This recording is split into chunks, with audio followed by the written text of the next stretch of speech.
Hello, I'm Nick Poulin, and today we're going to be taking a closer look at an extremely rare sword that was inscribed to Edmund Ruffin, the man who fired the very first shots of the Civil War.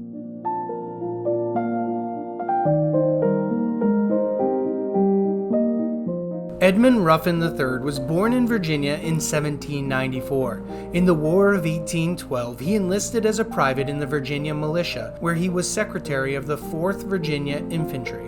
After the war, he served in the Virginia Senate from 1823 through 1827, and Ruffin was a pioneer in soil chemistry, studying and applying practices to preserve and improve soil productivity. He utilized crop rotations and additional methods to restore soil that was exhausted from the tobacco monoculture. He is regarded as the father of soil science. However, in the years leading up to the Civil War, his pro-secession writings and speeches received far more attention than his agricultural work. Ruffin was a well-known fire eater, a passionate secessionist who reviled the Northern Yankees. Once South Carolina seceded, Ruffin did not wait for his home state of Virginia to decide to secede and traveled to South Carolina to join the elite Palmetto Guards as an honorary member. When he heard the South was preparing to attack Fort Sumter, Ruffin approached P.T. Beauregard and asked him if he could fire the first shot. The Palmetto Guards were stationed at Stevens Iron Battery on Cummings Point, Morris Island, and at 4:30 on April 12, 1861, Ruffin was given the honor of pulling the lanyard that sent the first shells of the Civil War searing towards Fort Sumter.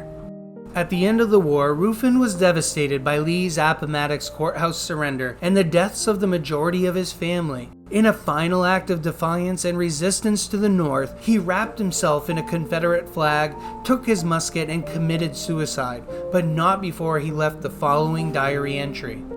I here declare my unmitigated hatred to Yankee rule, to all political, social, and business connections with the Yankees and the Yankee race. Would that I could impress these sentiments in their full force on every living Southerner and bequeath them to everyone yet to be born. May such sentiments be held universally in the outraged and downtrodden South through in silence and stillness, until the now far distant day shall arrive for the deliverance and vengeance from now ruined and subjugated and enslaved Southern states.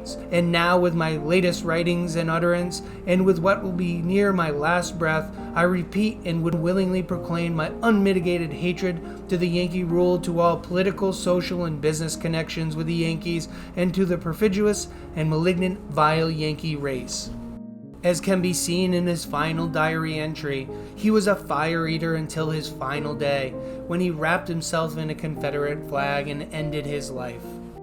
The sword that we're looking at here today is an Ames Cruciform 1850 militia sword that is engraved E. Ruffin and PG on either side of the guard.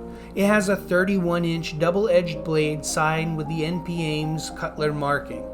It is accompanied with a Mexican War-era solid brass scabbard that is a later addition and also carries the Ames manufacturing marking. This pattern was especially popular among officers of the South, as noted by many photos and images showing similar swords held by militia officers.